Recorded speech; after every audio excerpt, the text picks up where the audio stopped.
I tend to think of guitars as tools. You know, it's just a thing to accomplish a task. Oh, if I had $900 on me. So this is why you don't come to one of these places armed, because you will be drawn into combat.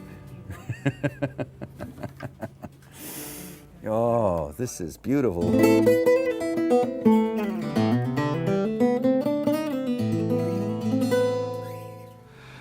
Some people go to the synagogue, some people go to the woods, and some people go to a shrink, and they think everybody should. Some people go crazy in plain sight on the streets of the neighborhood, but I go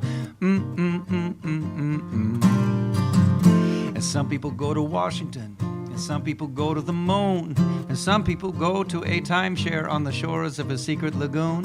Some people go the whole distance, and some people go out way too soon. I just go Some people go for a nice sandwich, some people go for a song, some people could go on forever, and some already gone on too long. And some people go and they put their heads in cryogenic stasis, and some people go too long without getting laid on a regular basis. And some people go Allahu Akbar, and some people go Namaste. Some people go, peace be with you. Some people go, way, hey, hey. Some people go, I know exactly what God thinks, no matter what you say. I go,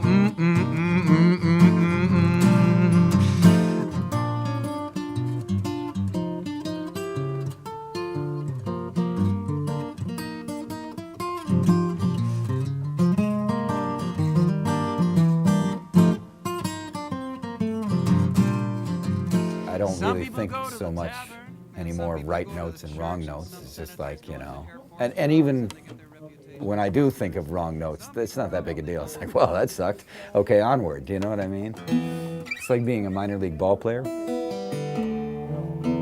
You get a lot of at-bats, you know, a whole lot. And you learn to just like the at-bat itself. Here's a tune. I wrote this tune in Sheboygan. I love being able to say that. Who gets to say that? But it's about Alaska. This is called Windshield, and it's a sketch of these two towns. And since I wrote it, I got to play it in both of the towns, Bethel and Fairbanks. And people seem to really feel that I sketched their town in a way that they seem to like, and that made me feel good.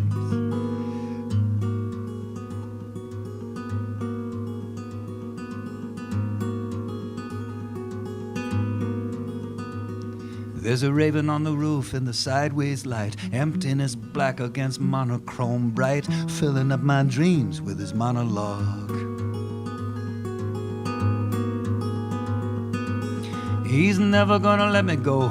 He's tromping around up there in the snow, and he sounds like the wind, like a ghost, like a child, like a dog.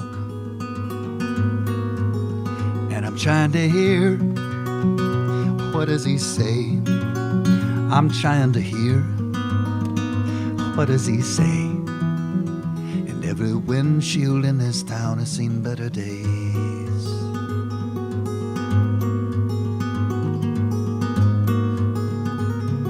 The door opens up at the top of the stairs, and all of that brutal Arctic air slides into this basement bar and onto the floor.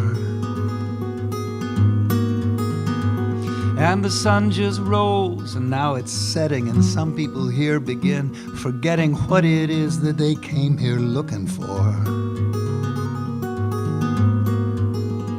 Maybe they came just to get away. Maybe they came just to get away. And every windshield in this town has seen better days. More so than most people, that's just been my natural state. I had an Uncle John McCabe, and I would just tell him stories, and he was like patient with it. He would just be like, and then what? You know, man. So, I mean, he definitely helped foster that thing, but, you know, that would have been me. I'm just, you know, even if people didn't want to hear, I'd probably just be yakking at them, you know. So I've just been, I guess, lucky enough that I always felt natural enough up there that if I don't seem nervous, nobody else seems to get nervous or get closed off. It's just an open experience. It's a cool deal.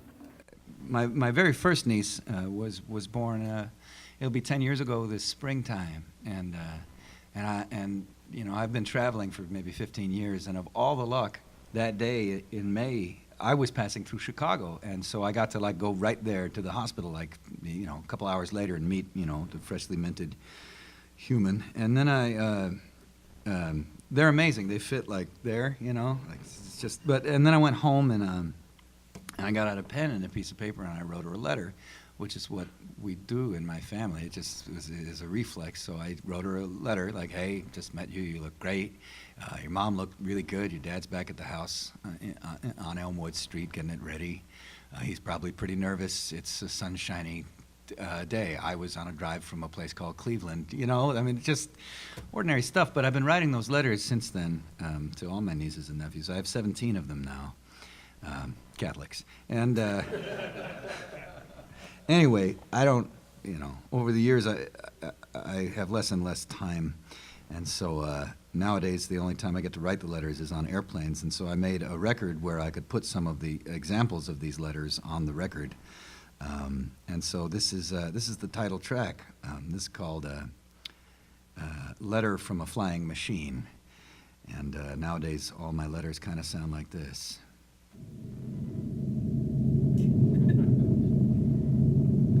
17th of June, 2006, over the Great Lakes. Dear Edgar, last week, your father and I hooked up trailers behind our bicycles and trundled you and your sister into them over your initial strident protests. Then we all rode 12 miles along the Hank Aaron Trail down by the ballpark and through the Menominee River Valley. As we rode along, I marveled, as I often do, at these extraordinary machines, these bicycles, which allowed us to cover this distance at a brisk but relaxed clip in a little over an hour. But that is nothing. Courtesy of a very different machine, I am at this moment hurtling eastward, 8 miles over Ontario, over land and water and little herds of cumulus clouds far below. Further, I am writing these thoughts with yet another machine, a mechanical pencil that would have flipped Da Vinci's wig. And who knows what he would have made of the pocket-sized computer that is currently playing a Bach violin sonata through speakers so tiny that they fit inside my ears. Oh, the gadgetry. To make this recording, these amazing sounds must have leapt from an Italian violin into a German microphone to be rendered as ones and zeros somewhere in the dark of a Japanese hard drive. And I wonder, did Bach write these notes down with a goose quill? With ink made from what? Charcoal, linseed oil, and water? And at this very moment, the smell of baking cookies has filled this flying machine. They are baking cookies in the sky, Edgar. Seriously. In the late 21st century, when you are teleporting from here to there or traveling by personal jetpack or however you people get around, will there be cookies involved? But of course, all of these wonders, all these machines, all this is nothing too. Because the sky was and is full of birds. Because there are people who could go 12 miles along the Hank Aaron Trail in a little over an hour on foot. And because this music must have sparked to life somewhere in the wet, dark of Bach's brain. Well, anyhow, kiddo, when they come down the aisle, I believe I'll have a cookie. You keep up the good work. Love, Uncle Peter.